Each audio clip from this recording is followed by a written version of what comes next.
know if there's a queue, or should we go ahead and get started? Todd, this is Kwame. Feel free to go ahead and get started.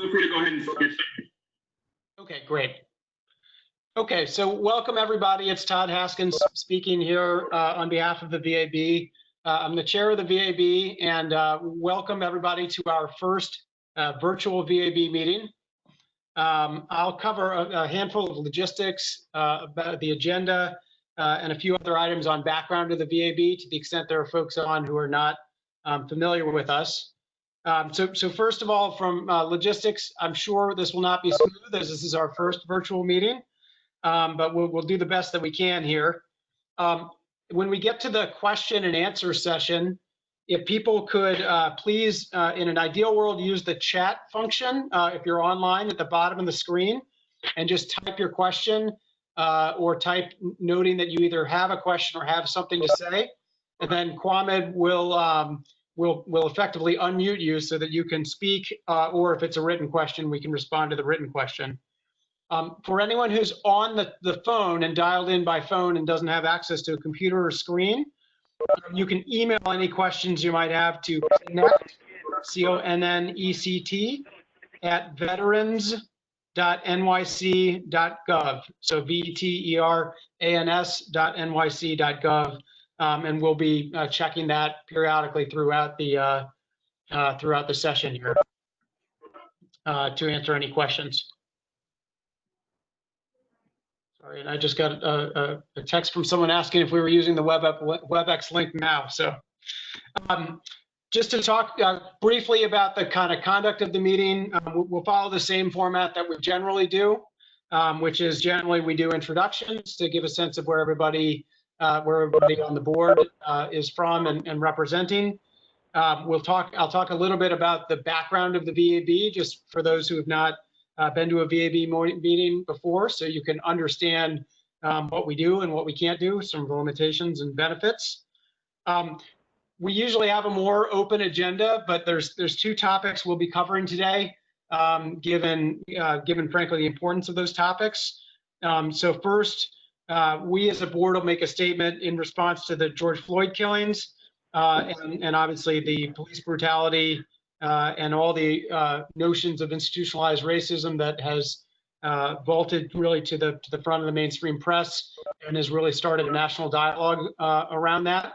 And so we'll share, we as a board work together to develop a formal statement in that context, which I'll make on behalf of the board. And then when we get to the Q&A session, if folks want to discuss or share their views, we'd be happy to have them.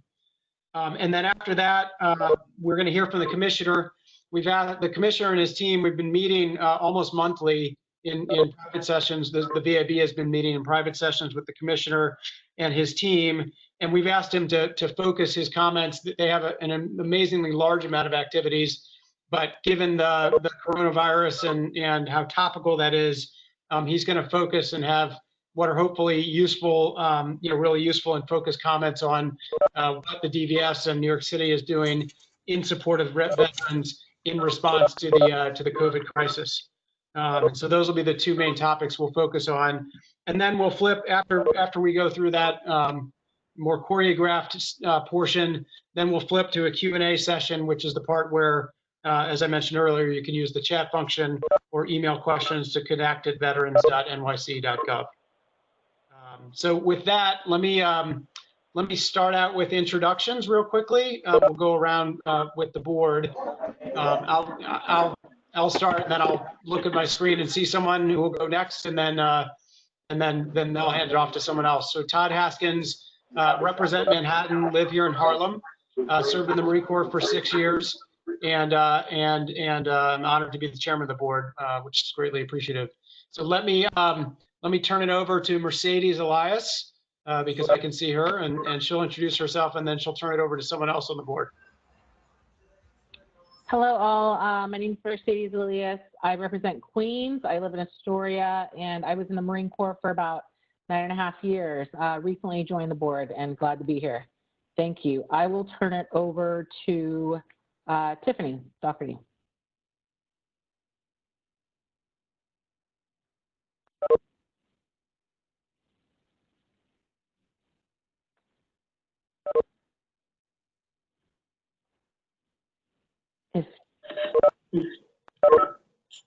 Why don't we go to John Rowan, because I can definitely see he's John Rowan. on, and then I'm gonna, Tiffany just texted me, so I'll see if I can.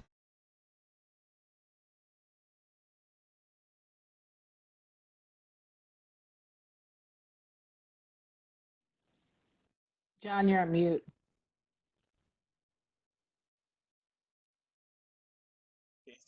All right, how about now? Can you hear me now? Yay, all right. All right, John Rowan from Queens, Air Force, Vietnam vet. I'll be the oldest member of the board. Next, who's next? Who's out there?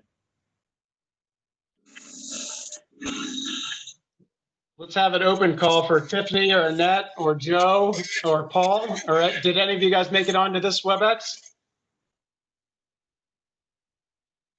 Yeah, I'm here. I just got a text. Okay, go ahead. Joe Bello from the Bronx.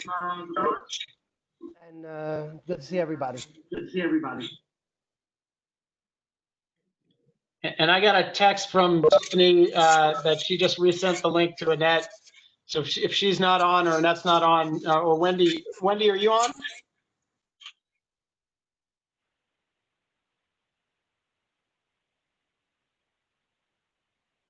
We're clearly demonstrating our technical prowess.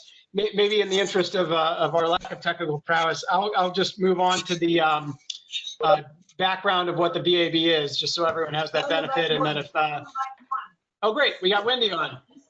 Yeah, because there's another link, and Tiffany and Annette and myself are on that link. So I'm trying to get it to them. Can you hear me? Yeah, we can hear you just fine. Do you want to give a quick introduction, background of who you are and which borough you represent? Well, hi, I'm Wendy McClinton, and I represent the borough of Brooklyn. I'm a 10-year United States Army Desert Storm Persian Gulf era vet, and I'm the CEO of Black Veterans for Social Justice.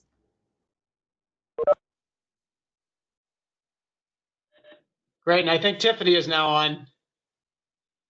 I am. Thank you, Todd. I am Tiffany Darty, and I'm an Army veteran representing the borough of Manhattan, and proud to be part of this and work on the corporate side in Veterans Affairs. Thanks.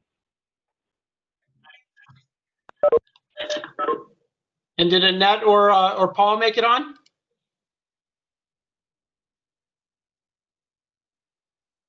Okay, we'll circle back to them, and I'll just move on to a background of what the VAB is for those who are not familiar. So the VAB is an 11-member advisory board. 6 members are appointed by the mayor, and 5 are appointed by the Speaker of the City Council.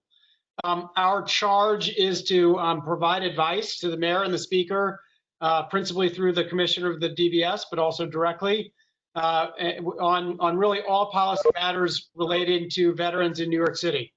And we don't have any true authority, but hopefully we serve as a voice for the community, and we do that by a handful of means. One is hosting these meetings. Generally, they're hosted in each of the 5 boroughs. We're by law, we're mandated to have 5 meetings per year, 1 in each borough. Obviously, in light of the COVID situation, that this year will be a little different. And so we host these meetings to try to give a voice to the community, and really just try to create an opportunity to listen. We also provide a report to the mayor and the speaker at the end of the year, summarizing both our recommendations on policy initiatives, as well as we ask for the Department of Veteran Services to report to us on their accomplishments and efforts throughout the year, which we try to get out there and really create opportunities for people to know and understand what the different opportunities are and actions that the city's taken in support of veterans. We do work where we can to help liaise with the VA, but we have as little control as we have in the city. We have even less around the VA as a federal body, and the state as well. So we certainly try to help identify themes and communicate with them where we can. We just everyone just must recognize that there are just limitations to how much change we can affect on their behalf. So with that, that's a background on the VAB. Let me just check if Annette has joined, in which case I'll give her an opportunity to introduce herself. If not, or Paul, if not, I will proceed with the rest of the meeting. Annette or Paul, are you on? Okay. So as I mentioned, we have 2 agenda items today. We're going to cover them in sequence, or we have 3 agenda items today. 2 that are sort of formal and scripted, and then 1 that is going to be more of a dialogue, which is really an opportunity for for the public to be heard and really to engage in a dialogue and hopefully identify areas of opportunity where we can better support veterans here in New York City. Well, there's Paul. Hey, Paul, do you want to quickly introduce yourself and mention your service affiliation and which borough you represent? Sure, this is Paul Dietrich, represent Staten Island or Richmond. And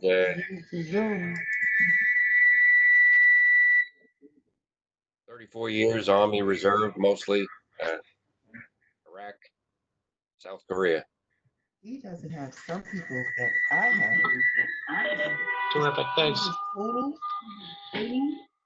So as I mentioned, we have those 3 topics. So let me start with the response to the George Floyd killing. So we've had a number of meetings as a board and decided that our best, again, we have limits of how much we can do, but one part that we can do is help to craft our voice on what we think represents the spirit and feelings of veterans here in New York City.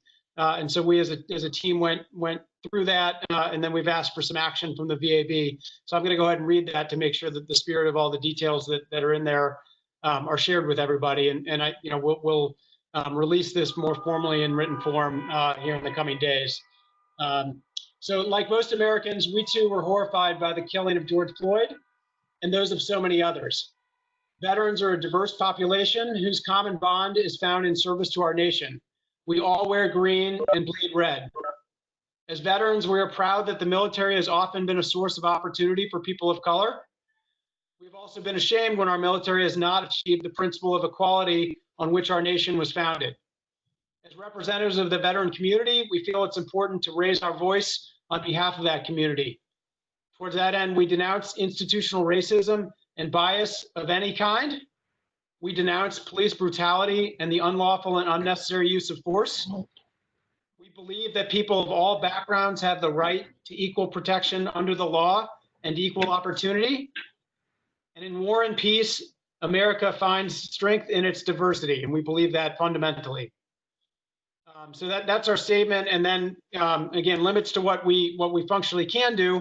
But in order to do our part, we've asked DVS to formally review all of its policies and procedures, identify and root out bias by race, gender, creed, or sexual orientation, and report back to the VAB within 60 days of their evaluation. For everyone's benefit, we don't know of any. We have not specifically identified any programs that we know to have any bias of any type. But I think one thing that that we've all learned is that the institutionalization of bias and racism is much more significant than I think probably many of us realize. I can speak for myself on that. So that's our ask to the DVS. We've communicated with them, and they, I think they're actually already in the process of reviewing that. So we look forward to hearing back from them. So now, and by the way, there'll be an opportunity for discussion, but just in terms of conduct of the meeting, we're going to move forward and talk about the DVS's response to COVID and sort of a bunch of the initiatives specifically in support of veterans in the context of COVID. So with that, let me invite the Commissioner Hendon to give us some updates there, and some other members of his team may join as well. Hey, thank you so much, Todd. First off, can everyone hear me? Just want to make sure. Is that a yes? Is that a no? Yes. Beautiful. I see thumbs up. Thanks so much, everybody. All right. Yeah, thanks so much for joining us tonight for this VAB meeting. Oh, we're so honored. This is the first virtual Veterans Advisory Board meeting. The VAB has existed as a body since 1987. And so, going back what's that, 33 years, there's not been a meeting of this format. So we just appreciate everyone's patience with this, but also just, so happy as we take this next step, with the board in this new millennium. You can't make a comment like that without acknowledging that these are very challenging times. For now, my main goal is to speak to some resources that are available that deal specifically with COVID-19, not just putting a DVS hat on, but just a general hat on as far as things that if you are a member of our community, of our tribe, of veterans and families and those who support them, things that I think you might want to know right now as we are navigating this current crisis. I'm going to speak to food, to housing, to employment. I'll speak to the COVID-19 aspect of containment that's being done, what's available to you. And then I'll touch mental health for a little bit, and I'll pass the baton to our Chief of Staff and Acting Deputy Commissioner, Dina Simon. So as far as food goes, and before we get into it, once again, it's gonna be food, housing, employment, COVID containment, mental health, and then I'll pass it on to Dina to talk a little bit. Japan back for the VA. If anything you need as far as VA, go to va.gov.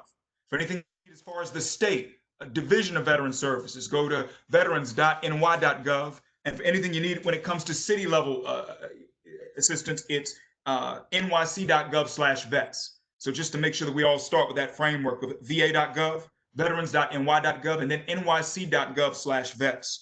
As far as reaching out to us for the city, we can be reached at 212-50. Once again, it's 212-416-5250. And you can email us at connect@veterans.nyc.gov.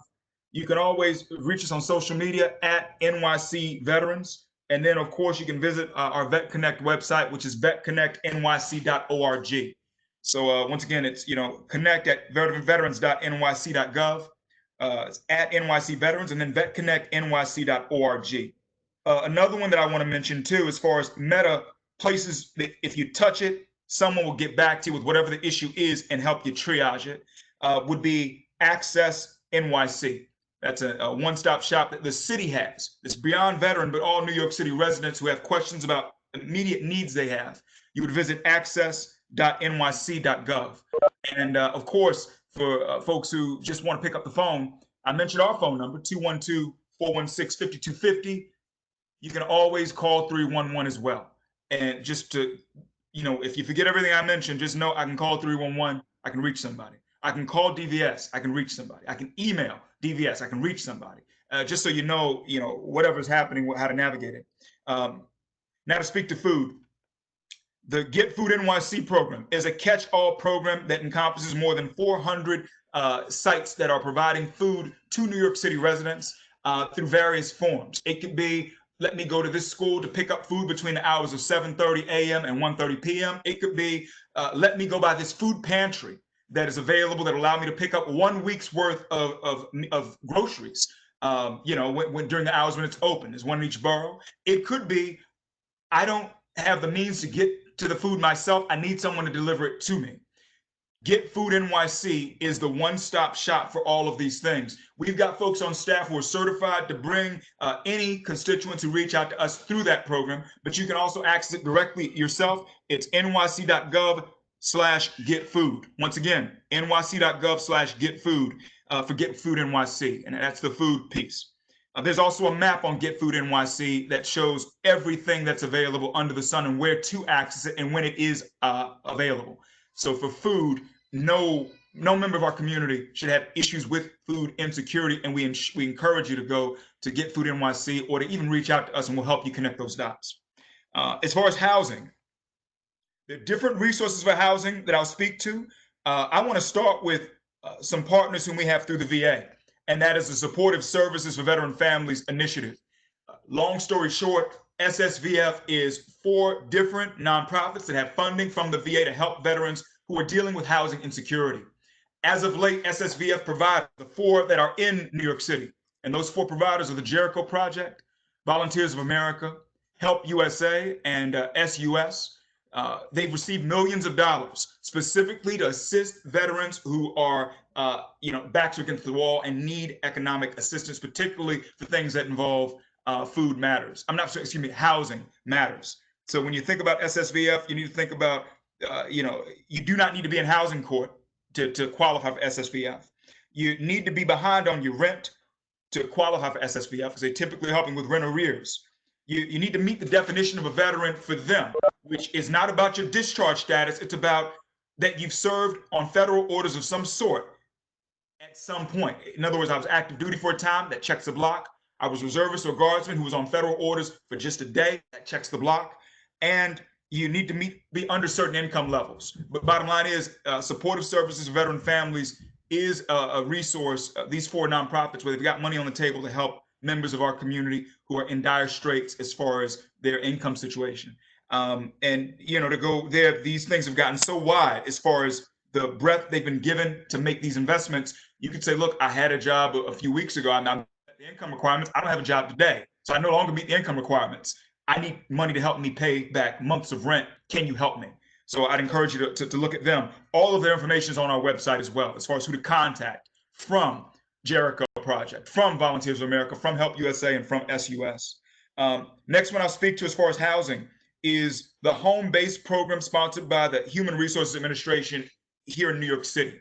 Just Google NYC home base. We keep it simple. Literally, Google NYC home base. We refer to it on our website also, nyc.gov/vets. Home base is all about eviction prevention and about rental assistance and short-term financial assistance. Very similar to SSVF. SSVF is only for veterans, but home base is if you live in New York and you are against the wall and you need additional money to stay above water. And then, last but not least, as far as housing, you can always come to us. This is what this agency is built to do, not just housing, but in general. It is to connect, mobilize, and empower New York City's veteran community in order to foster purpose-driven lives for service members past and present, in addition to their families, caregivers, and survivors. Once again, it's to connect, mobilize, and empower New York City's veteran community in order to foster purpose-driven lives for service members past and present, in addition to their caregivers, survivors, and families. So just reach out to us when in doubt on the housing front, and know that we've got you as far as helping you find the next steps. But I'm telling you, SSVF has money right away, and HRA's home-based program has money right away. I encourage you to utilize them. I want to transition to employment. For employment, there are resources listed on our website. Once again, it's nyc.gov/vets. Go to COVID-19 and click resources. You'll see all this in employment. I just want to focus on one program that's specific to veterans, and it a foundation approached us and said we want to make an investment to support something that helps veterans, and we made sure that they were to connect with Empire Vets, which is a platform that has 21,000 veterans who are on it right now, who are in the New York City area, who are searching a little over 9,500 jobs. And so it's an AI platform where you say, here's what I've done as a civilian. Here's my MOS on the military side. Let me know what jobs here you think I'm a good fit for. And the platform will tell you, here are the jobs you fit for. Do you want us to help you auto-populate your information into these various portals so you can apply to multiple places with more juice for the squeeze? And so we highly encourage all of our New York City veterans to leverage the other resources the city has. You've got Workforce One from the Small Business Services Department. You've got the NYC at Work program through the Mayor's Office of Disability for people with disabilities. And there's also a senior employment initiative sponsored by the Department for the Aging. One that we've got in our kit bag that we highly recommend you look at is empirevets.com. Once again, that's also, you can find that link on our website for employment. To speak to COVID containment, we've talked about food, we've discussed housing, we've discussed employment. For COVID containment, I need you to think about it in terms of how everyone's spoken of this lately, the testing, the tracing, and the isolation. For testing, visit nyc.gov/COVID test if you need a COVID test. Simple as that. Anyone who wants a COVID test can be able to obtain a COVID test in the city of New York. You know, if you're a resident of the city of New York, if you visit nyc.gov/COVID test, you will receive a response within 48 hours, often much sooner, but it's no later than 48 hours from when you take the test, you'll get a response. There are also mobile testing centers around the city. So for those who need a test, nyc.gov/COVID test. a lot of people may be in a situation where they may need to routinely get tests too to make sure that everything's above board with whomever they interact with, etc. That's open as well. Don't think of it as a one-shot. Get that test as often as you'd like. This is available to you, nyc.gov/COVID test, or call 311. They can give you more info on it. For the tracing piece, the most important thing that I'll say on tracing, because Dina Simon, our acting deputy commissioner, will speak on this a little bit, is if you get a phone call and the caller ID says NYC test and trace, please answer the phone. Once again, if you get a phone call and it says NYC test and trace, we ask you to answer the phone. If you get a call where the numbers begin with 212-540, whatever the other four numbers are, or 212-242, we ask you to answer that call also. Anything that's coming from those types of numbers is likely to be someone from the contact tracing initiative reaching out to you to say, hey, we're working with someone who tested positive for COVID-19, and they indicated that you were one of the people whom they interacted with over this amount of time. And so for the tracing piece, just know if you see NYC test and trace on your telephone, don't block it, don't not pick it up, don't think it's spam, pick up the phone, especially if it's that or a 212-540 number or a 212-240 number. Next piece is the isolation bed aspect of this. So we talked about test, we talked about trace. For isolation, there are over 11,000 beds in hotel rooms, 11,000 hotel rooms, that are available for New York City residents who either test positive for COVID or fear that they or symptomatic. I think I got this, and who want to stay somewhere that is not with people who are close to you. In other words, if you don't have space at home to self-quarantine and you need a place to go so you don't pass this on to anyone else, just reach out to, you can go to nyc.gov/COVID-19 hotel. Once again, it's nyc.gov/COVID-19 hotel. You can call 844-NYC-4NYC. Once again, 844-NYC-4NYC. And you will be put up in a hotel for 14 days. They will pick you up to and from. In other words, I need to get picked up where I live in the Bronx. Someone will pick me up, take me to the hotel. I'll stay there 14 days. They will also account for the food as well. There'll be wellness checks, and there's assistance with any social services you need. So whatever else you need is at that hotel.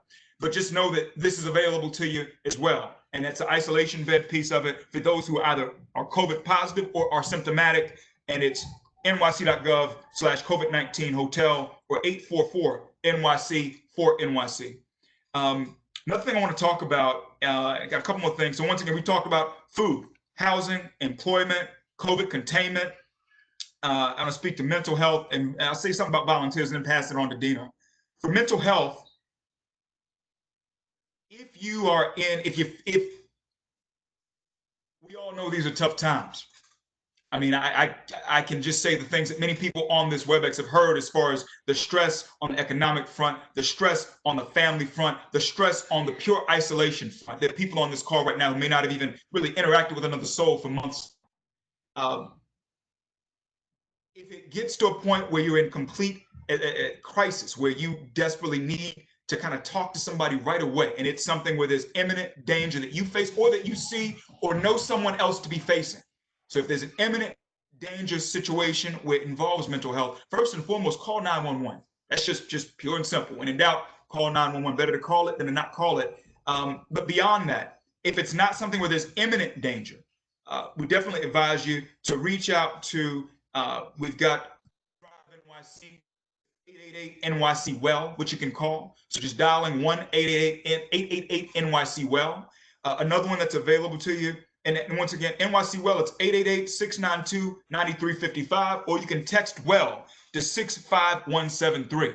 So those are some ways that are open to you. Another one on the veteran side, the VA has the Veterans Crisis Line, where you can call 800-273-8255. Once again, call 800-273-8255, or you can text 838-255. Just text anything to 838-255. Someone will text you back so you can just give you that connection to talk right away.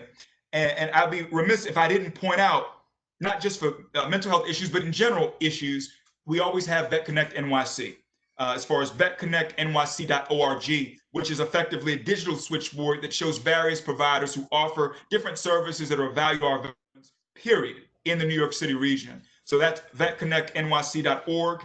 And the one thing I'll speak to, and then I'll pass it on to Dina, is the volunteer piece of it. We've talked about things you can do to receive assistance, things you can do to put the mask on yourself, so to speak, if you're in the plane, to use that analogy. Once you have that mask on yourself, it's incumbent upon you to put the mask on the person you left or right. And so whether you do these things that I recommend or not, I encourage everyone who's here to get involved in some way, shape, or form that deals with volunteering to support our veterans community. A few things I point out, not just the veteran community, but just to support, period, other people. For supporting other people, there is nyc.gov/help-now, which is an initiative that is just anyone who's in New York City who wants to help somebody, do any volunteer work, nyc.gov/help-now. Another one is nyc.gov/vetcheck, which is our own program, which allows you to reach out to veterans to give that buddy check call to another veteran to make sure that he or she is okay. And so that's nyc.gov/vetcheck. And something that's hot off the press where we say, just call us for this. There is an initiative that involves food distribution to about 350 to 400 veterans, which is just coming together, which is being sponsored by HelloFresh, where they're providing meals to be delivered to members of the veteran community. For any details about that, you can always call us or email us. As we've just come into that program, we'll start to reach out for volunteers there. And that's an initiative through HelloFresh, where the food is being stored with the campaign against hunger. But for volunteer questions and to get involved in that, it's about 350 to 400 meals per week for the next 3 months. If you want to get involved in that, you can always call us at 212-416-5250 or email us at connect@veterans.nyc.gov. And hit us on social media at NYC Veterans. So that being said, thank you so much. I want to pass it to Dina Simon, our acting deputy commissioner. Say something really brief. And I appreciate you so much to the board for allowing us to speak. You left Middleton angry and broke. Because we never curse anyone. I don't believe in curses, but I do believe in treasure. Hi, can you hear me?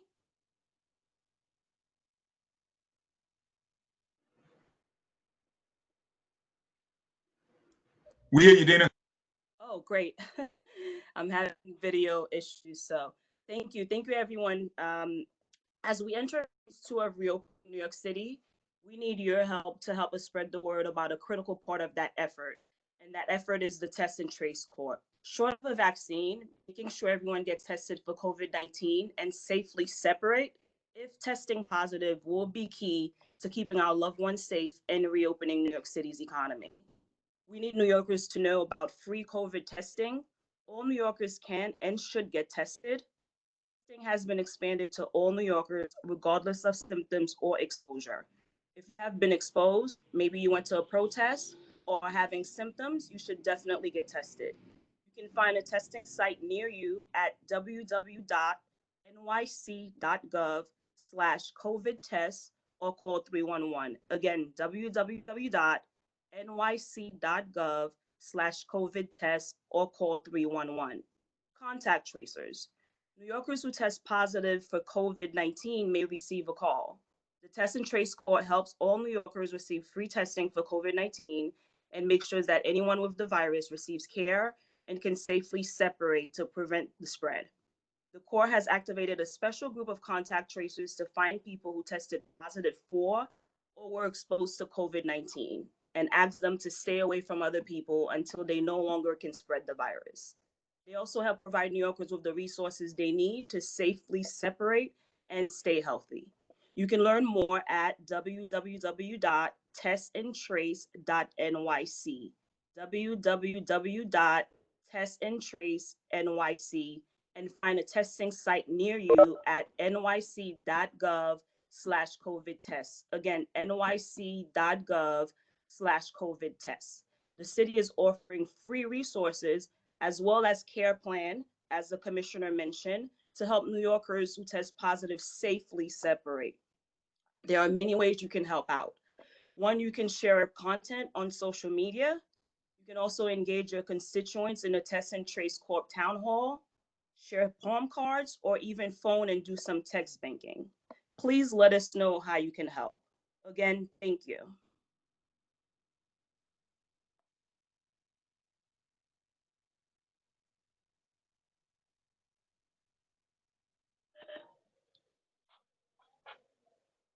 Great. Commissioner Henry, did anyone else from your team have comments or anything to say, or should we transition to the Q&A session? Good to go. Thank you. Okay, great. Okay, this is probably going to be the most technically challenging, but we're gonna transition to the Q&A session. So I think, Kwame, let me know if this is right. If someone wants to ask a question, they should chat right now, and then you can turn their mic on. Is that correct? Yeah, that's correct. Did I misunderstand that? Yeah, that's correct. Yeah, that's correct, Todd. So if anyone enter it in the chat box, and then I'll look at it between Todd and read the questions, and then see if the appropriate person on the call. Great. And while people are starting their first chat, if anyone has a question that sort of doesn't get answered, or through technical reasons we can't figure it out, if you either through the chat leave a way to contact you, or at that email address that I referenced, connect@veterans.nyc.gov, then we'll try to find a way to get a response back to you, to respond to your question.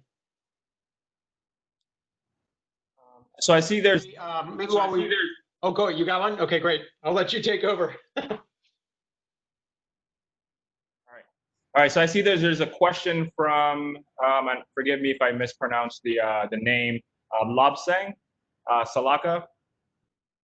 So I see that Wendy actually answered the question. So the question was around different housing options for veterans at NYCHA and Mitchell-Lama.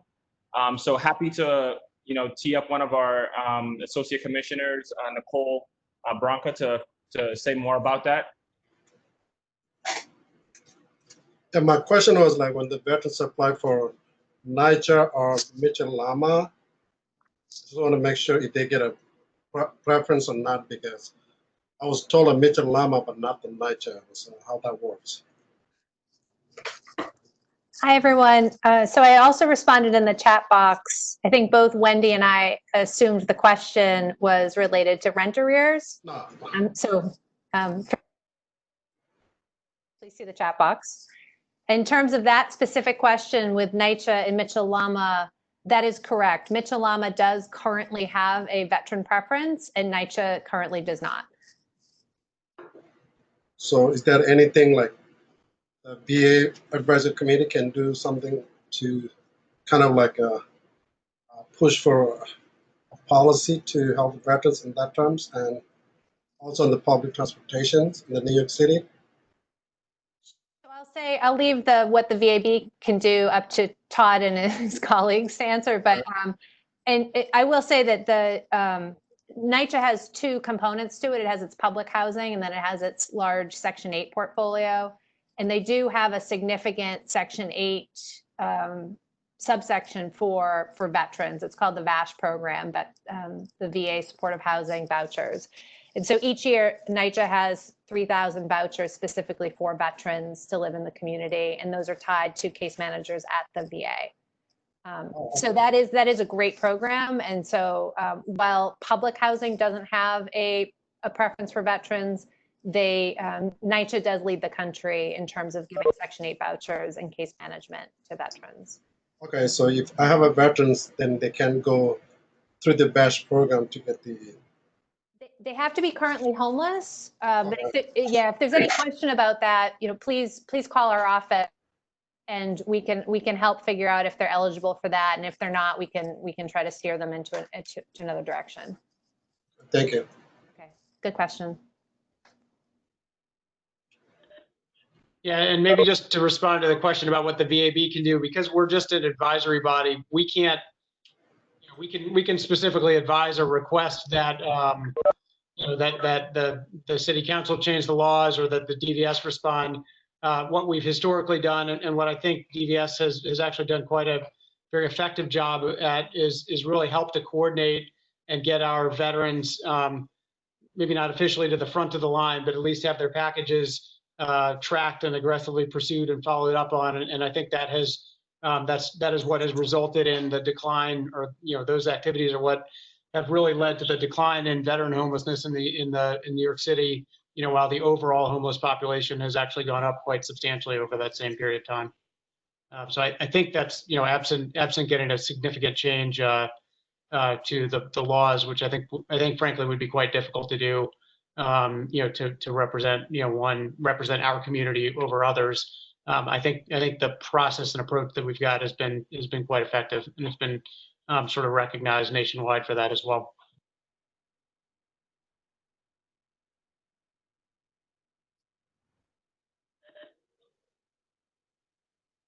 Well, I mean, what's the best way to get another question out of here? Yeah. So just pose to everyone that's participating. If there's anything that's on your mind, no matter what it is, these are definitely challenging times for a lot of folks, our veteran community, New Yorkers in general. So feel free to any questions that you have, enter it into the chat box. We'd love to use this time to be available to you, be a resource to you, and answer any questions you might have.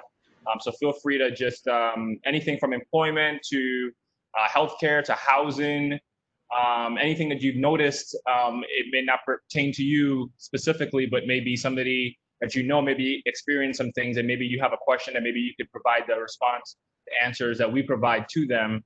So anything at all, feel free. Just going to continue to monitor the email as well as the chat box to see if anything pops in. Yeah, so we did just get one from Philip Hunt that says, what added resources are you providing? I know there's some folks on the phone. Obviously, everyone else can read the chat, but for those who are on the phone and can't read the chat, it says, what added resources are you providing for formerly incarcerated veterans and those that are recently released in terms of housing and employment? So from DVS, who might be best to respond to that one? Yeah. That's certainly a good question. So we could maybe talk about some of the employment opportunities and programs and initiatives that we're thinking about, and also that we have rolled out already. So we have, certainly our colleagues on the line. We have Jason Lawford, who could probably talk about a little bit about some of the employment things that we've been thinking about. And certainly we could probably look toward messaging it specifically toward veterans who are recently incarcerated or formerly incarcerated. But certainly there's different employment initiatives that we have existing at DVS. So Jason, if you don't mind speaking to a little bit of the employment activities and initiatives that we have at DVS. Thanks. Hi, everybody. To what Kwame was talking about, we are engaging with VetConnect and our service providers who offer employment services.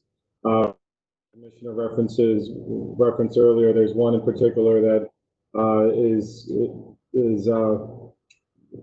receiving through empirevets.com. I don't want to get away from the specific population that you're addressing in that formerly incarcerated population. I do believe that the city is working on opportunities for formerly incarcerated individuals to transition out of places like Rikers into New York City. I know that our commissioner has spent some time there engaging with that population, specifically around some entrepreneurship things. But in addition to that, I know that some legal services were provided to those folks. As far as employment opportunities has gone, I encourage everyone to continue to go to empirevets.com and utilize the resources there, and VetConnect to get connected to other employment services like the Jericho Veteran Employment Program and other service providers on the platform.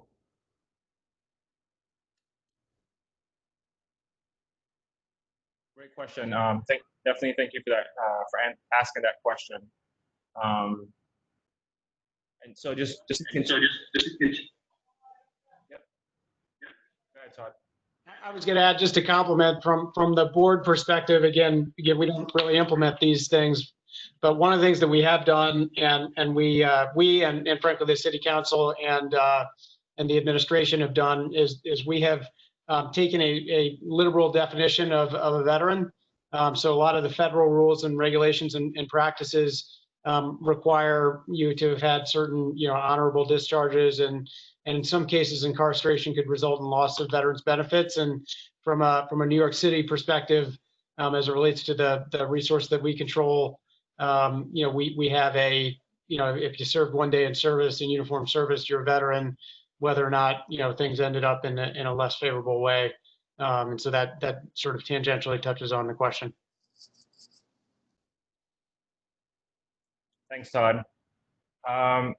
So just in continuing on, so we have a question from HP. Yep. All right, so the question is, so just in reading the statement first, I get a discount on the subways because I'm a veteran of World War II. For younger veterans, this can run over $65,000 during their lifetime. So I think we received a similar question prior to, and it sort of revolved around what can we do for veterans of a younger generation for whom this benefit is not provided to currently. So we have our Director of Intergovernmental Affairs, Vincent Garcia, who might be able to speak to this question. Vince? I believe he's on the line. Let's confirm that. Can you hear me okay? Yep, we're good. Go ahead. Sure. So just before I go into just what exactly would you like me kind of like to dive into it so I can like really just focus it in a particular way. That way I don't, shift over the time for everyone here. Can you hear me? Yeah, go ahead, Vince. Go ahead. No, I'm saying if you can just repeat the question, that way I can just like go into it. That makes it easier. Yeah, so it was framed more so in a statement, but I think what HP is getting at, because I believe we received a similar question in that regard. So, so the MTA benefits that are allotted to him as a World War II veteran are not allotted to younger veterans. So, what are we doing around that? And is this something that we are advocating on behalf of expanding the benefit to our younger veterans? Yeah. Feel free to expand. Feel free to correct me if I didn't sort of paraphrase your question correctly. Oh, that should be perfect. So I think the first and foremost thing is that we're always looking into what legislative bills and solutions and ideas are presently there before the local, state, or federal government, how everything looks like in that end. In particular to these two bills, we have been monitoring the situation to understand their traction, their growth, their support. And as of right now, even though both of the bills have a tremendous amount of support, based on the legislative intent of the bills and its language, those bills are only allowed to be funded so long as within the state budget. So because these bills are not included within the state budget and because of the ongoing issues around the pandemic and the loss of funds, I believe that the city itself is a $9 billion hole. The state, I believe, looks into about the tens of billions each year for the next 4 years. So always monitoring the situation. We're always trying to see what ways we can advocate, whether through a lot of support, through informing elected officials of these channels are.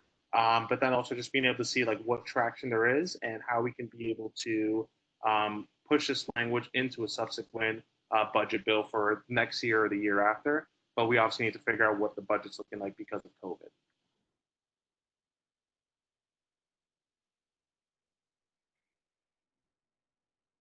I don't know if the Todd and VAB members had anything to add to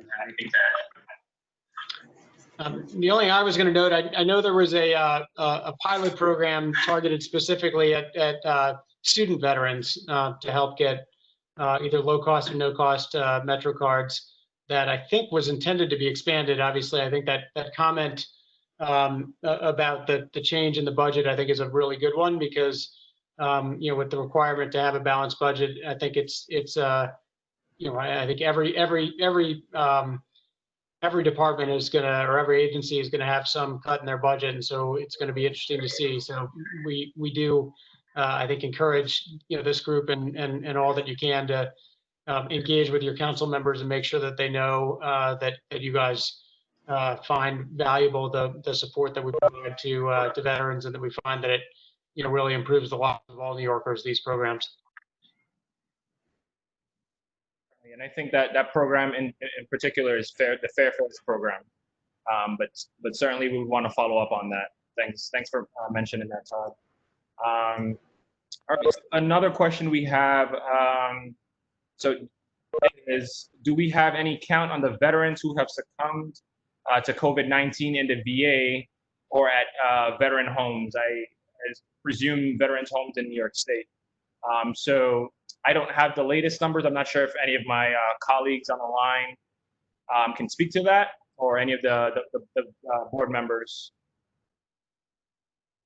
I don't want to give incorrect information, but I don't have those most up-to-date numbers.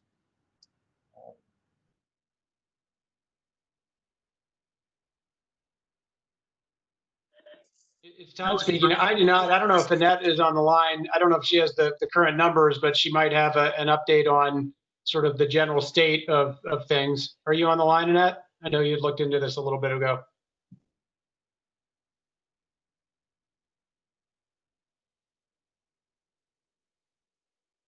Hi, guys. That was my question. So, can I ask it? Can I follow up on that, Todd? Yeah, please do. Please do. Yeah, we've been trying to get a handle on all of this. It's a real horror story around the country, from what we can tell. I know that in the nursing home, in the veterans home on St. Albans, there was quite a number of them that passed away. And we see that all over the place. I mean, as I've testified in a couple of occasions lately, that us Vietnam vets have a target on our back with this COVID-19 because of Agent Orange and all of that. You know, when they say older male with pre-existing condition or older person with pre-existing condition, all I think of is Vietnam veterans. And so I'm really curious to see what anybody's doing about it. And I think it'd be interesting if the city would try to get a handle on that, to try to highlight what's happening in these veterans homes. It's like in the nurse, and even in general nursing homes, we don't seem to be getting much count out of those places, and we certainly don't find out what the veterans are, except for the obituaries I see once in a while in the newspaper. If anybody's got any ideas, Hey, John, this is James. This is difficult about this is that the nursing homes are run by the federal, and even got the state nursing home, which is run by the Department of Health for the state level. And so for us, as far as trying to get these answers, it's been, you know, almost as challenging as it is for you coming out as president of VVA to get these kind of answers, because of us being city asking these state and federal entities to basically be accountable to us, to explain to us what's going on here. It's an ongoing back and forth, just so you know. It is something that we've run up the flagpole, as you know, before, and we still ask about that. But the wall that we run into is because these aren't city run and these are actually state and federal entities, it can be nuanced. And I know that Jim McDonough, back when he was running the state's Department of Veteran Services, he was running into a brick wall when trying to get to the bottom of what was going on at the veteran nursing homes, because it wasn't run by his agency, but a sister agency that was, not really being forthcoming. So, yeah. I know we were getting a runaround by the VA too, but then we reminded them that they pay for a substantial portion of the operations in all those veterans homes. The VA's funding pays for a lot of it, and they are mandated under the law to go in there and do oversight, which they apparently haven't been doing very good. So we should try to talk to the regional office people and see what they're doing, or who we got assigned to look at it. Well, let me just add in here real quickly. On our side, we had a meeting with the Bronx VA, and they told us between 65 to 67 veterans have passed away, COVID-related, out of the Bronx VA. We know that 56 passed away from the St. Albans out there in the state. Our problem has been getting a definitive number from Martina Perdue and the Manhattan VA between Manhattan and Brooklyn. So our rough guess estimate at this time is somewhere between 200 and 300. And that's just, we're throwing in anybody else who may have passed away. They say COVID related, but as John mentioned in an earlier point in time, those who passed away from diabetes, heart attack, stroke, stress, any of those things. But these are the numbers that we've been able to get from the Bronx VA and St. Albans. The other question I had, James, is have you guys started up your claims process program yet? No, John, we're gonna start that off on July 6th. I wanted to just focus on COVID specific things for today's meeting. We start on July 6th. So yeah. All right, let me suggest to you that when you sign up or start to get that rolling, one of the things we're concerned about too is when a veteran dies of this COVID-related illness, it's a very big deal on what the medical examiner puts on the death certificate. And we're concerned if they say COVID-19, they're not going to get dependency indemnity compensation for the spouse or dependent child or whatever. And so since we know most of it is from service-connected illnesses that are being exacerbated by the COVID-19, and so therefore, we really tell you, you got to talk to your counseling to make sure that they get that right. And it may entail having to go back and get a different death certificate. Thank you so much for flagging that. I appreciate it. Yeah, I think that's beyond COVID. Also, in general, you got to make sure when a veteran, passes away or moves on, that death certificate has, language in it that accounts for the fact that this person did have a service-connected disability, something that ties to that. And that's very much heard and noted. So make sure you know that. And we're in talks not only with Office of Chief Medical Examiner, but also the general counsel over there, who I've tied in with. I've already brought this up to her before, and we'll definitely raise it again so that I recognize how important this is for veterans as far as that benefit once a veteran passes. So yeah. All right, thanks for that question. Just moving on. Another question we have is, what is the best contact number to refile my disability claim? I would like some help, please. That's from Joseph Murphy. Joseph, just to quickly answer that question, and then I'll yield some time to Nicole on our staff if she has anything else to add. But certainly, like the commissioner just mentioned, we'll be kicking things off on July 6th here at NYC DBS. So you can always call us at 212-416-5250. That's a great number to call, and somebody will be at the ready, willing to engage you on that question. But Nicole, I don't know if you have anything further to add to that. Yeah, just say, Joseph, you can be our first client. Yeah. Follow up with us on the 6th, and we'll make sure we have someone assigned to work with you. Awesome. Thanks for that question. Just looking through here. Let's see. Hey, Q, while you're looking at the next one, I just want to speak to something that came up before, Philip's question about the incarcerated veterans. I feel like for now, the best we can do for folks who are, coming out or returning home from incarceration is to tie in with them right away and make sure we wrap hands on them and get them in our existing programs. I know at the state, they run a program for our counterparts at the State Department of Veteran Services, have an incarcerated veterans program, where the main focus of that program is making sure that someone's benefits, because once you're incarcerated, technically you can lose a significant amount of your benefits, because the idea is you're being taken care of by the state or by the government, so you don't need those benefits. And they help make sure that that benefit that you would otherwise lose can be sent to a family member, and that once you return home, that your benefits are reconstituted appropriately. I think for us, it's really about getting hands on veterans who are, coming home from being incarcerated and wrapping hands on them for whatever their needs are. An issue we were dealing with at Rikers was that many veterans didn't self-identify as veterans when they were detainees because they were worried about the benefits being stripped away.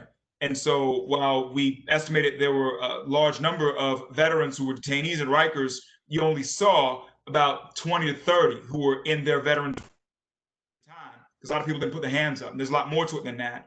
So for us, it's really about, be it whether you're coming from a city detainee situation, whether you're coming from a state-run prison or federal institution, just grabbing you to be able to help you connect these dots and navigate whatever you need to navigate to get back on, get right. I just want to say that. Yeah. I'm a little curious about that, because normally the way it's my understanding it works is that if you are picked up and you are subsequently incarcerated, before you go to central booking, if they have a veterans representative and a vets court, they identify you in the paperwork that you are a veteran. So you are kind of identified, and that's how they refer you into the vets court. Joe, I'm sorry. Let me clarify that. What I'm speaking to is specifically to the two of MPC of one of the facilities in Rikers. So there's a wing specifically for veterans, and you have a low number of people who self-select to be in that facility. In other words, that's a facility where you've got folks coming in and seeing them and providing services specific to veterans and them being veterans while they are detainees. And you've got a lot of folks who don't raise their hand for that.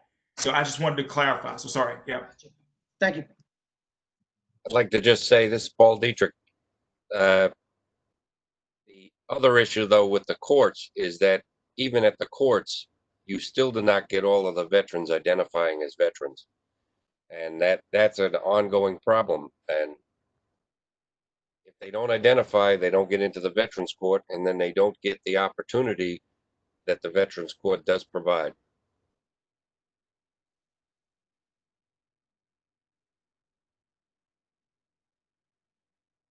No, thanks so much, Paul. I second that, brother. Yeah. Okay, so I don't see any other questions in the chat box. I'm looking at the email. If there's anything, I'll use some time to my DBS colleagues. If there's anything else that we feel like the public should be aware of, our veterans, military families, caregivers should know about, feel free to just chime in as I continue to look at questions. I know, Cassandra, we have you on the line. Maybe we can talk a little bit about Mission Vet Check and what that entails, and the successes around that. If you want to speak briefly about that, I think I'm sorry, Q, I want to make sure I'm looking at this. I see a question from Joe Murphy about benefits to entrepreneurship. Has anyone addressed that yet? Oh, that just popped up. Okay. I'll just tee it up a little bit, Joe, and then if anybody wants to jump in, what we've run into, and this is ever since I was, running the incubator for NYU for veteran entrepreneurs, when dealing with student veterans of America and talking about this subject, because you're basically saying, I've got post 9/11 GI Bill benefits, I want to use them to start a business. It is something that is right now, it's not something that's available. So folks have used VOC rehab before to subsidize getting their businesses off the ground, even though it can be difficult. Folks have done that. But as far as the post 9/11 GI benefits and transitioning them to that, the argument against it, because I fought to kind of say, hey, why don't we expand this to entrepreneurs, is that statistically speaking, there's more of a return on investment for that veteran to get his or her education than to start this business. Unfortunately, there's a high failure rate for businesses. There's a lot of there's not enough research on the investment in business and the long-term outcomes there versus the research on invest in education and those long-term outcomes. And so I can tell you right now, SVA has been at the forefront. Their national headquarters has been very adamant about, attacking this issue from the perspective of we don't want these benefits to be expanded for entrepreneurship. We think it's bad for veterans. In other words, it's near term may feel good for that person to spend it on a business. Long term, they miss out by the earnings potential that they do not now have by having gotten an education, et cetera. I'm not saying that I'm for, me, I kind of was advocating on the other side of it for the entrepreneurs, but I just know that at the highest level, there's a lot of pushback against allowing veterans to use that post 9/11 benefit for entrepreneurship. I do know that VOC Rehab is a vehicle that folks have utilized to do things that help them help themselves through entrepreneurship. So yeah, sorry.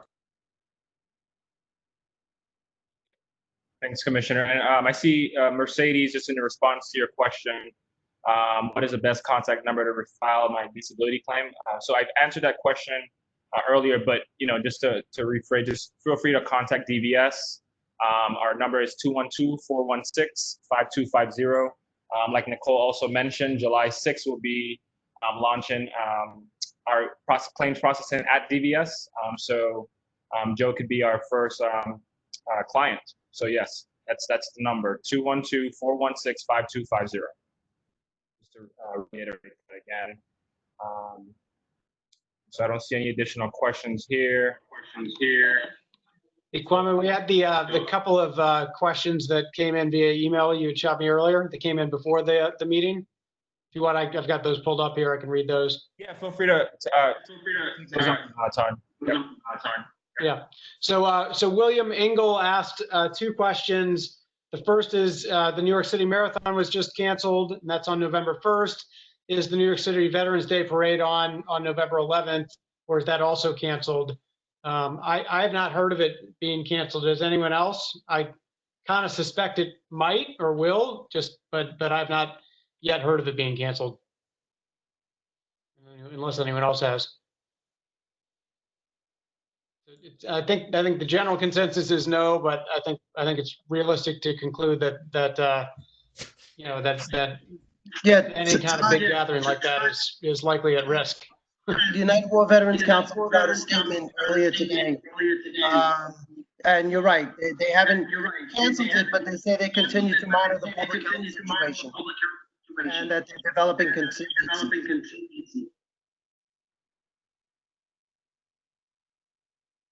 So that was one question. The next one, and I'll read this. I think we're going to have to do some, I think it's really more of a statement and a follow-up, but how come New York City does not list military conflicts such as Beirut, Panama, Grenada, Haiti, Kosovo, et cetera, when the veteran applies for the veteran tax exemption on co-ops? New York State gives the exemption for any of these as long as the vet has the Armed Forces Expeditionary Medal on the DD 214 or 215 for all conflicts served. So why not New York City? And also, what about the Cold War? I don't. Does anyone from DVS know the mechanics of that, or for some reason I thought that loophole had been closed? Todd, I'm gonna start you. I'll pass you over to Vince to kind of finish. In short, that's a great question. I just want to flat you to say thank you for asking that. And our director of intergovernmental affairs is just going to look at this to see what we can do to try to move the needle there. This is what we're here for. This is the kind of work that we do at the agency. And I really appreciate you, flagging this matter. I'll defer to Vince. Anything else you want to say on this? And this is Vince Garcia, our director of intergovernmental affairs. I can just jump on that, sir. So I appreciate that. I think, just first and foremost, we just appreciate being flagged about the issue and the concerns about it. I think in a very simple way to break it down is that in looking at these kind of these tax incentives or these rule breakdowns of how they go about, there's pretty much two pathways to which a solution can be made. Either A, it's a rule through the administration, through the Department of Finance. It goes, hey, the way that we do this rule is that we input all these different aspects about it. And if it's not listed here, then we have to find a way to edit that program or input that in there, or we just have to look into a legislative solution. So as of right now, we're just trying to figure out what pathway is the best pathway, do our research, and then we're happy to circle back and see how that goes.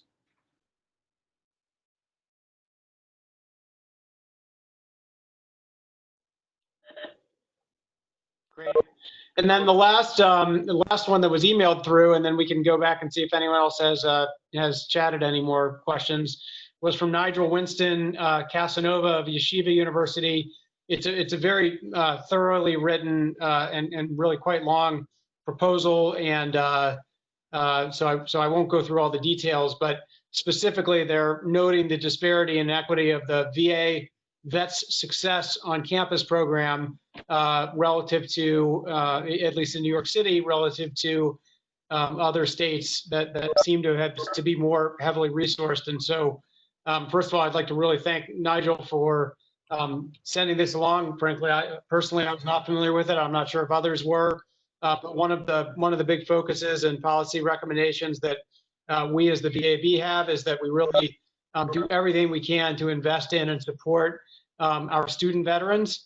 Obviously, in the point of transition is the point of time where veterans are most at risk when they're transitioning, and a high proportion of those veterans transition through the GI Bill and go to school. And if that alone is not enough of a reason, if you kind of run the math on the money that comes into New York City from the federal government for any of the 12,000 veterans who choose to go to school here, there's currently about 12,000 in the city. That works out to about $250 million.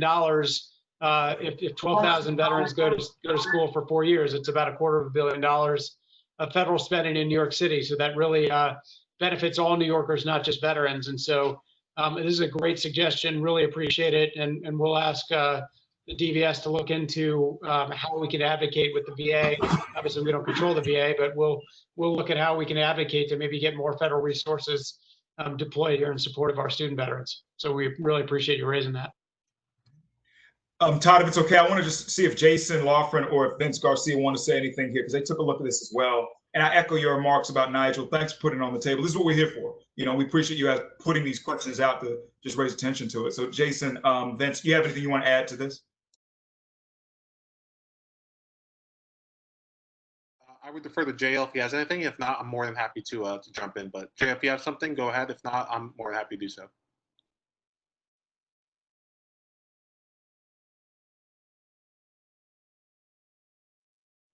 Okay, yeah, I'll take that. So yeah, I think just just once again bringing this to our attention, we're definitely looking into it. I do know that JA was having a solution essentially of trying to combine all the CUNY schools into effectively like one location or one program. So in doing so, all those students count as one. So it goes to that 800 student count towards that counselor piece. So be able to like merge and kind of figure out how we can play around with these numbers and play around with getting these counselors, and then being able to expand that to at least have one for each of the boroughs and move forward. But we're definitely looking into the issue and are happy to get back in a timely manner. Thanks, Vince. I'm going to go back to the chat, Todd. So there's a question from Jessica. So property owners were given 3 months mortgage waiver, but tenants had to continue paying for their rent. I know some veterans who have been furloughed and the unemployment or CARES assistance wasn't enough to pay rent, and some landlords have increased rent if the veteran wanted to renew their lease. Has there been any implementation that if you can't afford rent, that there be some assistance besides going to court? So that's a great question, certainly a timely question. So I would tee up Nicole to see if you have anything to add on this, Nicole, from BVS. Not sure if you have anything to add. Sure. The program the commissioner spoke about at the early part of the meeting is what I would refer back to, the SSVF program. They typically they have required that you need to go to housing court and have papers to be able to access rent arrear assistance, and that has been suspended because of COVID. So you do not need to go to housing court. You can call any of those 4 providers if you meet the income eligibility the commissioner referred to earlier. So if you're low income, you do not need to go to housing court. You can reach out to them directly with just 1 month's rent arrear is enough to receive the assistance. Don't forget about the STEP program, Nicole. And the STEP program. Wendy, do you want to talk? Hello? I can't hear. Nicole? Yes, Wendy, I was asking if you wanted to say a few words about the STEP program, because it is a smaller program that doesn't get the attention it deserves. It's a great program. Yes, and it's funded. Thank you, Nicole. Thank you so much. And if the SSVF, if you can't be reached, the STEP program is funded through the United Way. It's also, we have another program that's mirroring the STEP program, which will begin on July 1st through HUD. And so these programs are there to offer first month's rent or any type of arrears that you may have. It works. You just have to get a letter from your landlord that states your arrears and also states the arrears, your information, get that into the organization that has the STEP program, and then checks are cut normally within 72 hours directly from the organization that has these programs. There's also a piece that's coming through HUD, through 2 community-based organizations that have those resources as well. So I concur with Nicole. You don't have to go to court. You know, you can get direct funding from community-based organizations that have the STEP program. And it's not just for veterans. It's for veterans. It may be a family member of a veteran. The veteran may be deceased, and the widow, the mother, the spouse, whatever, may need that assistance as well. The STEP program will be able to help them as well. Thank you, Nicole.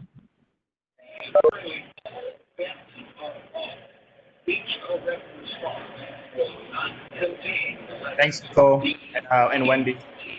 So there's another question, and forgive me if I don't say your name correctly, Cozy, I believe.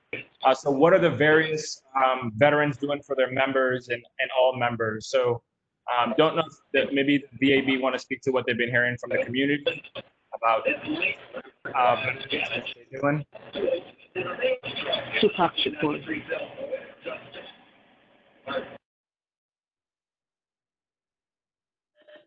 Todd, did you want to? Wendy, do you want to talk about your virtual Memorial Day event that you hosted and maybe any follow-up that's come out of that?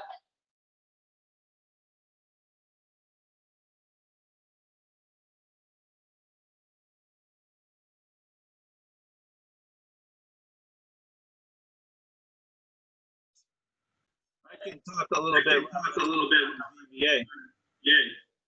Yeah, that'd be great. VBA, like a lot of the veterans organizations, I think, have taken a big hit with regards to funding. One of our particular fundraisers was, with the lockdown, went out of business for 3-4 months. And therefore, we had no income from them. It was really dicey. I've had to lay off some staff in the process of doing that and trying to keep going. Locally in the chapter, I know that they've actually started to hold Zoom meetings, which has been fun. Trying to see a bunch of old Vietnam vets trying to figure out how to use a computer. It's been interesting. But yeah, the veterans organization is having a real hard time a lot, especially as you get down into the local chapter area.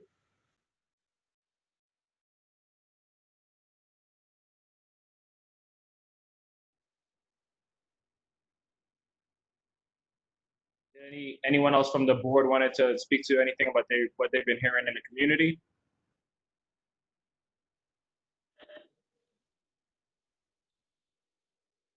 I see that Wendy just got up, but I know her organization was planning a march. And let me see if I can find it in my email, unless she gets back shortly.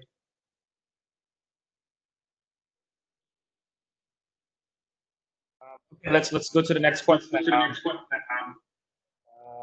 see. All right. So when will vet checks get up?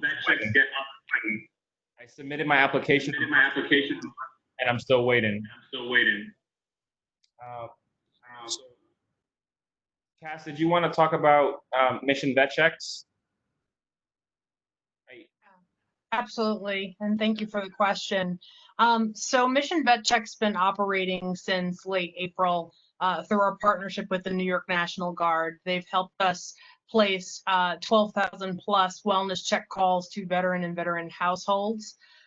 We did start recruiting volunteers to help with the effort as well when we launched our website back in May, and we are finalizing our partner structure with New York Cares, which will be the entity that will help us activate that core of volunteers.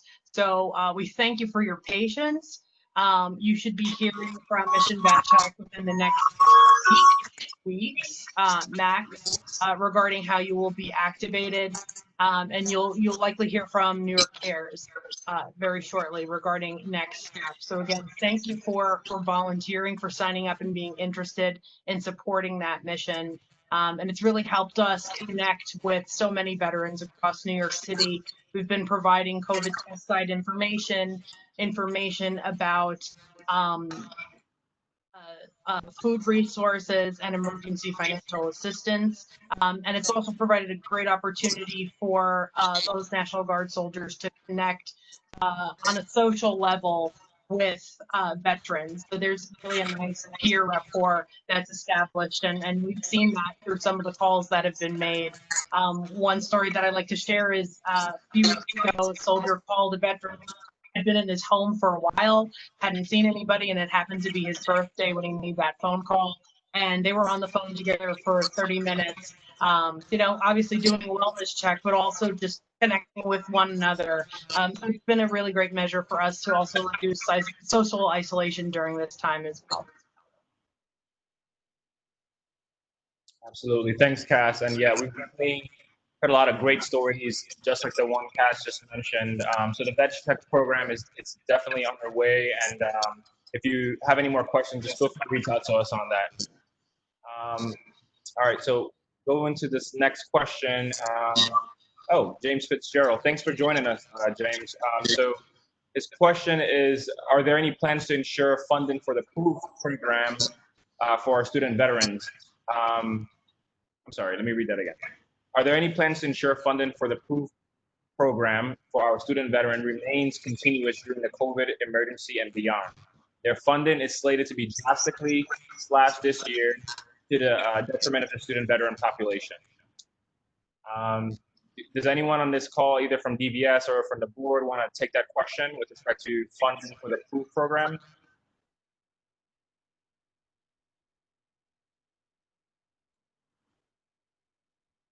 This is Vince. If you like, I can jump in and kind of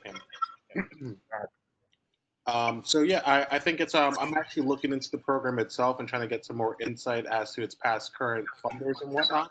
But I do think it's something that we'll look into, and it's also something that I know that both council and the mayor's office are really having this ongoing communication in regards to the budget. It seems as though a large funder in part has been New City Council pertaining to discretionary contracts and discretionary funding. So it's obviously trying to figure out how these public and private partnerships can actually like work together to ensure that these organizations are funded. But if there is money coming from the city, it is something that there are many advocates being worked on, city agencies, council, of how to best connect with these organizations and make sure that they're providing the services that they need to, finding out how to navigate those funding issues and hurdles. Because, as I said before, I think that we're at a $9 billion shortfall in the city alone. So just how to navigate these new waters moving forward. Yeah, James, happy to connect with you, and the team, the rest of the team about that to get more information. There's certainly, as you know, a lot of uncertainty with respect to the budget from the federal on down. It's a trickle-down effects. Yeah, thanks, Vince, for adding a little bit of color there, but we'd be happy to look into it for you. All right. That's enough question. So, Robin, I've got, unfortunately, Wendy, I was just texting with her. She got kicked off, but she asked me to read her Go ahead. The release. So the Black Veterans for Social Justice are hosting a veterans rally because Black Lives Matter on July 7th at 5 p.m. at Cadman Plaza in Brooklyn. And so in addition to rallying to show support for that cause, there's also going to be veteran services on site there.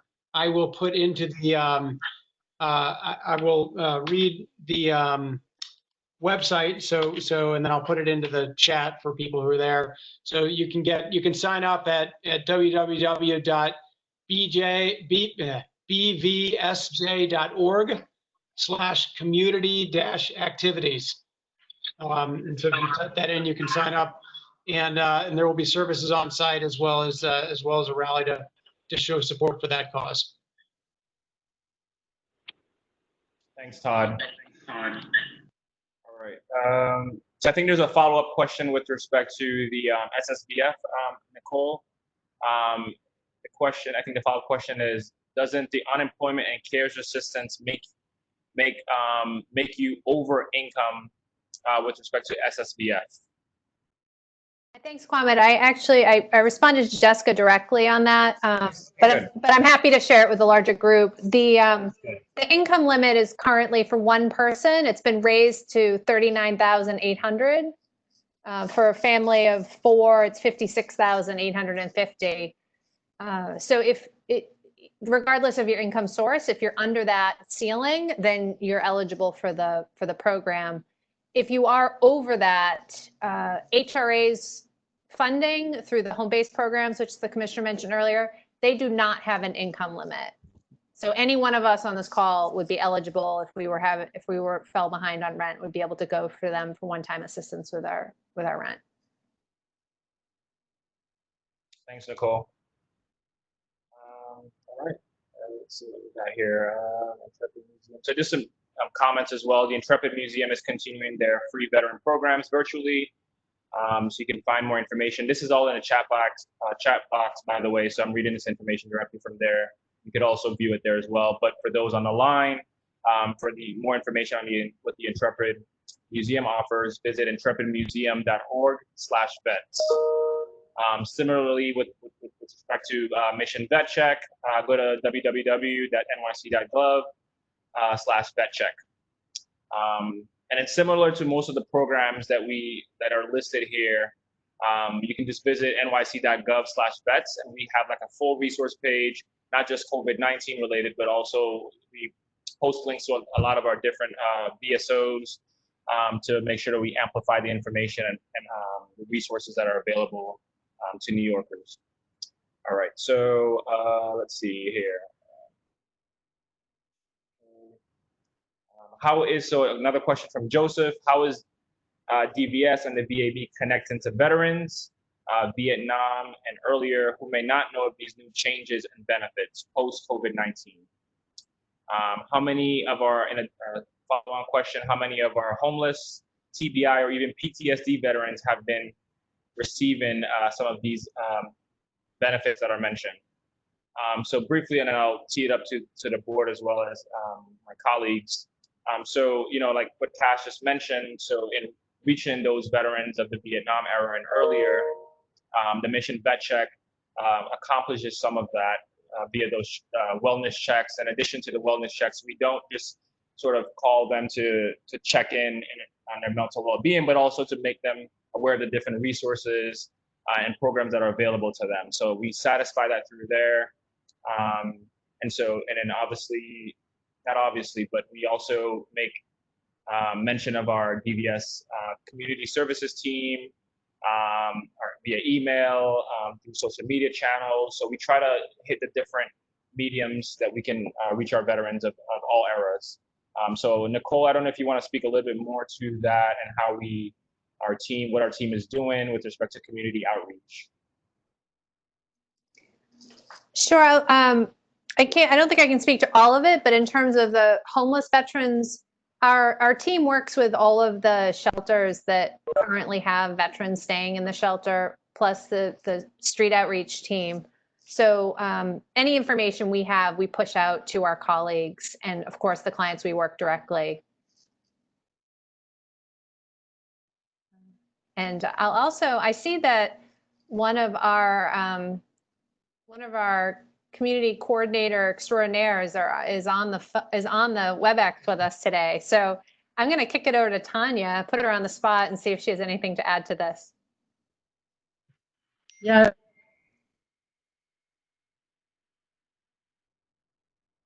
We are really engaged in various activities, such as, I know for caregivers, we are engaging, working with the Red Cross to connect with caregivers in this area, in the New York City area, so that they can be aware of national resources. We also are doing the food check. Obviously, we're doing the food deliveries, and that's been pretty successful. We have veterans who are sheltered in place still.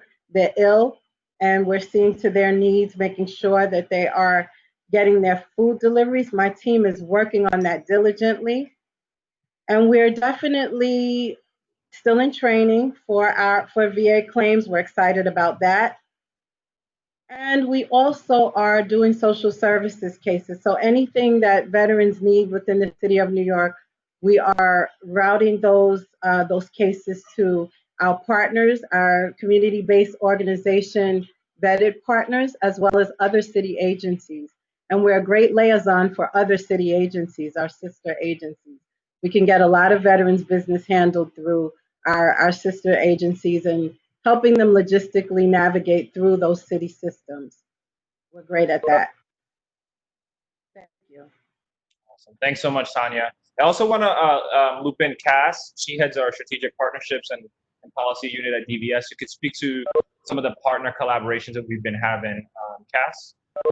Absolutely. And I'll bring it back to Mission Vet Check just to respond to the question around how we're reaching out to Vietnam veterans and earlier. So we had a community webinar back in late May where we put out a call to action to a number of different veteran service organization chapters and posts, asking them to engage with us in Mission Vet Check and to have us help them either call their membership individually and place those wellness check calls, or use our rubric and our framework to reach out to their membership themselves.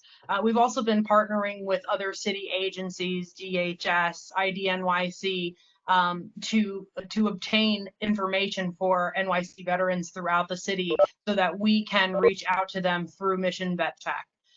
And as Kwame had mentioned before, Mission Vet Check is beyond just placing that wellness check call.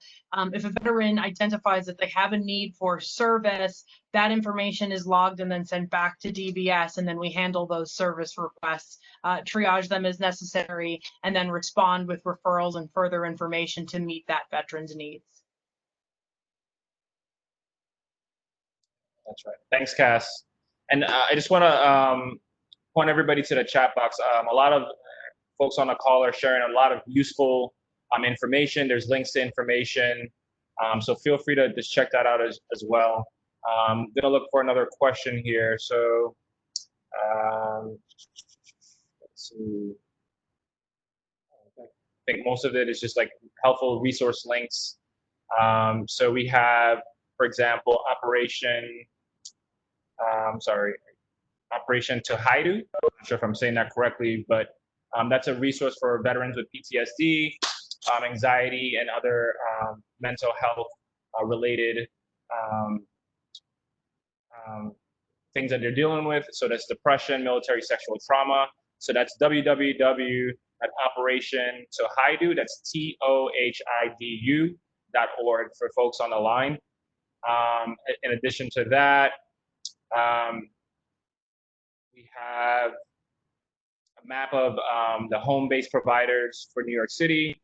And a lot of this information, again, is on our COVID-19 resource page. If you visit nyc.gov/vets, I don't want to read out the entire links, but do pay attention to the chat box if you're available, and you can do that. All right, I'm going to go ahead and check our inbox to see if we have any new messages. Let's see. And feel free, anyone on the board or any of my colleagues want to add any additional information while I do that. That'll be great. All right, so we have a question from our email. All right, that's Nigel. Can we attempt to reduce the redundancy and bureaucracy for disabled veterans applying for reduced MTA fare? Currently, unlike SSDI recipients, disabled veterans are required to get another physical examination. Is it possible to have VA disability rating letters and diagnoses supplement applications instead of adding more burden for another medical examination? So this is a very specific question. I want to read it again. Can we attempt to reduce the redundancy and bureaucracy for disabled veterans applying for a reduced MTA fare? Currently, unlike SSDI recipients, disabled veterans are required to get another physical examination. Is it possible to have VA disability rating letters and diagnoses supplement applications instead of adding more burden for another medical examination? That's a really good question. I'm not sure if anyone on the call wants to take that question. Certainly, seems to be more. Is Joe Bello still on? I believe I see Joe Bello still there. Yep. Joe, are you there? Yep. Joe, that's something that really I think that probably has to go back to the council to look at the whole fair, that reduced fare thing and see if they can get a VA disability statement or whatever to count. I got a feeling that's when the bureaucracy won't deal with otherwise. The problem in New York City is like, I'm sorry, this is Lab saying. In another state, if you show them the letter from the VA, they will take it. And over here, they don't want to take the letter from the VA. They want to do everything by themselves. I think that's really unfair. It's too much bureaucratic burden on veterans. They don't want to go out there every day, multiple times, and they don't get any service. That's why I suggest Joe take it back to the council, see if they can fix it.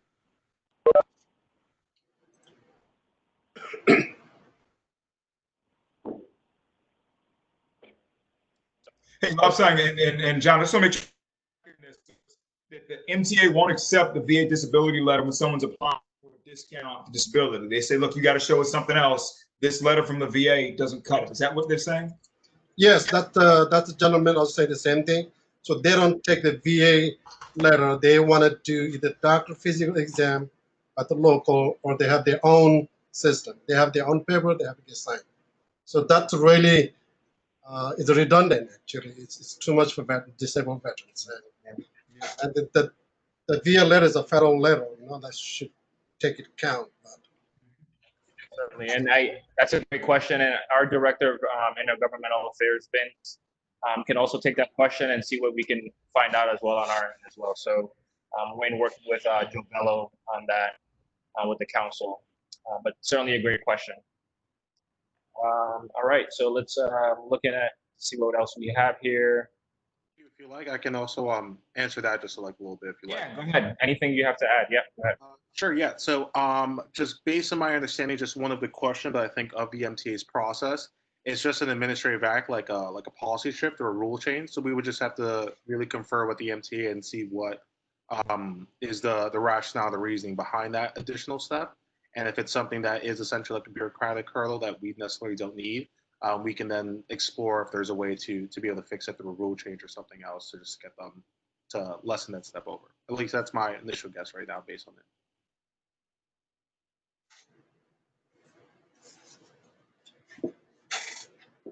Thanks, Vince. So don't have any other questions here. Let's see. So yes, Tanya, our engagement and community services coordinator, who's just speaking about our different collaborations and community offerings that we provide to veterans. She shared a link to the TAPS website. So Tanya is very plugged in with the military caregivers and survivors. And so Tanya, I don't know if you I want to give you an opportunity to speak to that. If you will share anything and your level of involvement with the TAPS program. Put you on the spot again. Yes, no. TAP organization that is meeting the needs of some of the needs of our military survivors. We know that there's a great effort within the city of New York, particularly at DVS, to engage with our caregivers. But unfortunately, especially during this period of COVID, a lot of our caregivers, a lot of our veterans whose caregivers are caring for them apparently have passed away due to COVID. So we have many more caregivers who are caring for ill veterans than we ever did before. And we have many more survivors who have lost their veterans. And it's important that we as a city agency step up to the plate and see how we can engage with them to see how we can meet some of their needs. So American Red Cross has a wonderful caregiver program that supports our caregivers. And our endeavor at DVS is to bring those resources to the New York City area. They're a national platform, an international platform, actually. But in partnering with Red Cross, we're able to support our caregivers. And in terms of TAPS, TAPS is the assistance that we offer our families once our veterans are they pass away. And TAPS is very supportive. There's TAPS care groups. They meet before pre-COVID. They were meeting physically, and post-COVID, we're now meeting online. So these are some of the things that we are doing and engaging with our community to assist them during these difficult times. But TAPS is a wonderful organization that really pays attention to the needs of our survivors. Thank you. Thanks, Tanya. So I see we have another question here from Rick. Has DVS identified veteran-owned businesses that have experienced financial hardship and didn't qualify for COVID relief packages? That's a great question. Don't want to tee up our commissioner on this, but I know he's passionate about small businesses and might have something to add here. Commissioner, did you want to speak to this by any chance? Yeah, Rick, it's not that we've identified those VOBs specifically, it's that 20 or so leaders, so leaders of veteran-owned business networks, just to tie in with them and to make sure they know about all that is available in general for assistance here. For instance, if you go to the on the DVS website on the COVID-19 page, there's a resources tab where it lists everything under the sun that is available to entrepreneurs who are dealing with this current situation as far as COVID. And I know, for instance, I believe the EIDL, date, the newest date for the emergency, some disaster loan is now June 30th, and that's to $10,000 of initial cash prior to asking for more money, etc.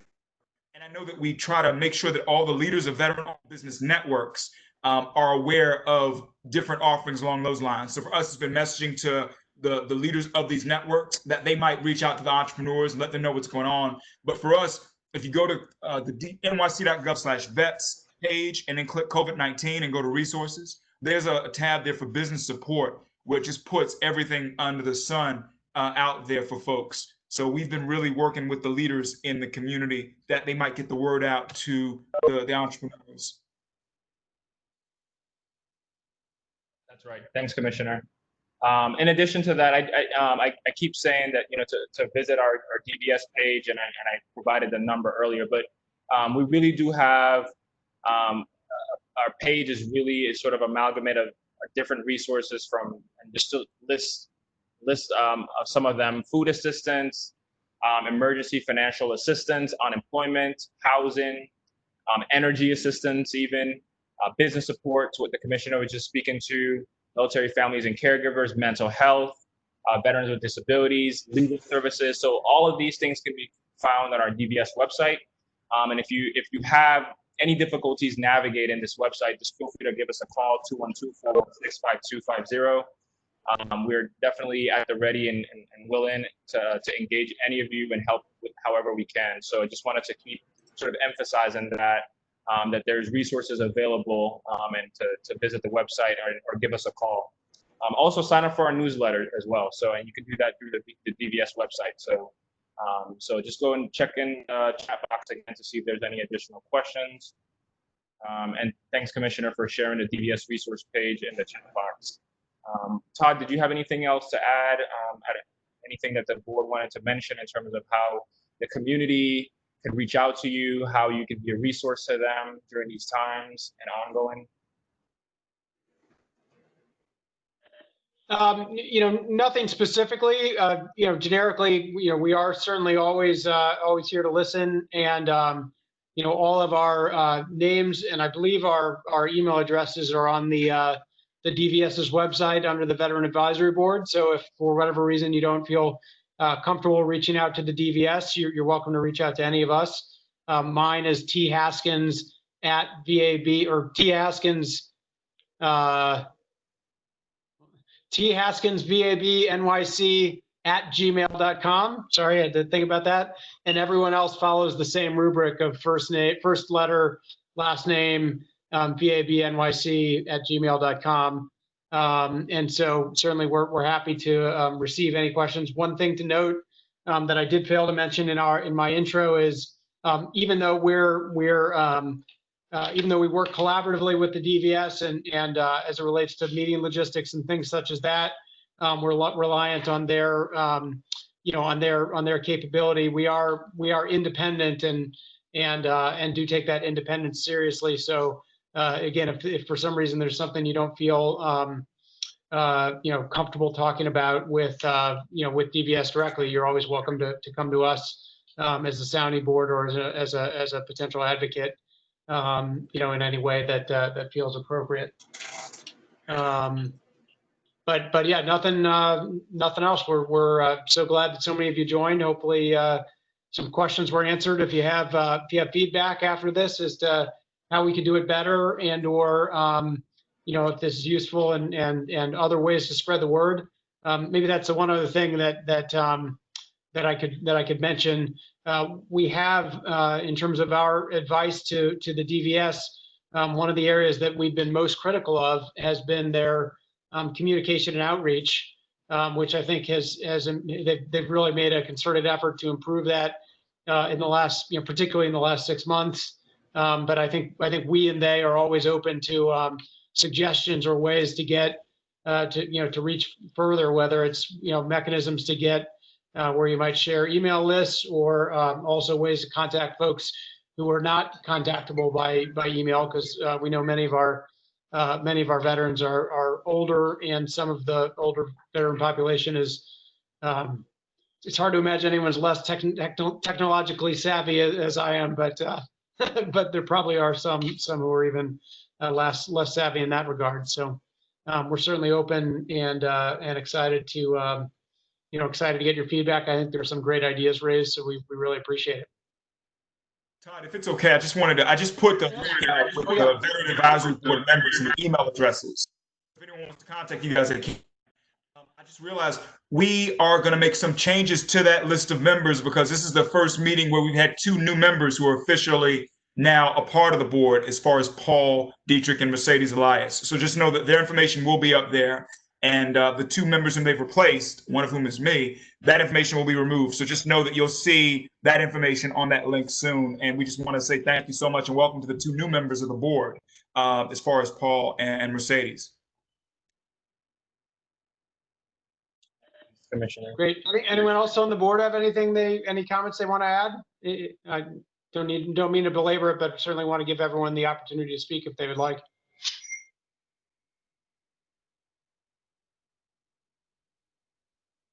Great. So, sounds like silence is no. Kwame, anything else logistically, for the group? Yep. And I take note that we're definitely working to update our VS website. So in addition to updating with respect to the board, yeah. So in addition to the information on the board, we're working to make sure that we make our website accessible to all of our communities. So that's something that's ongoing, and we're working with DoIT to fix that. I would just say, visit our website.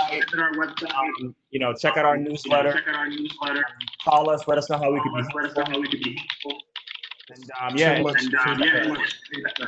what Todd said, we work closely with the VAB, definitely independently. However, we want to be able to be collaborative to make sure that we're making ourselves available to all and providing the resources that our city's veterans need and deserve. So nothing further to add, Commissioner. I'll leave it to you to sort of close it out on behalf of the agency. No, I just want to say thank you again to everybody who just, on that as we figure out what we can do collectively to elevate our community as far as veterans. I guess some alibis. One is, this was our first rodeo doing a meeting like this. I mentioned the VAB has existed about 23 years. It's the first time that we've had a meeting in this virtual format. So any feedback you have about things we could have done better, things we did well, we'd love to take that, because we see this likely happening again, or this being a new normal as far as, I'm assuming with Todd and the board's consent, we'll likely have this format repeat. So just anything you can tell us about how to get better, let us know. Also, the only bad question is one that's not asked. So if you have any questions, even after this meeting, don't hesitate to reach out to our VAB members. We just included the link in the chat, so you have all the information. Don't hesitate to reach out to us. Our email address is connect@veterans.nyc.gov. And any suggestions and ideas you guys have, we are so grateful for it, and we look forward to doing this again. And that's all I've got. Thank you so much. I defer back to Todd. Now, with that, I move we adjourn. So appreciate everyone's time. All right, thank you. Thank you. Good night. Yep.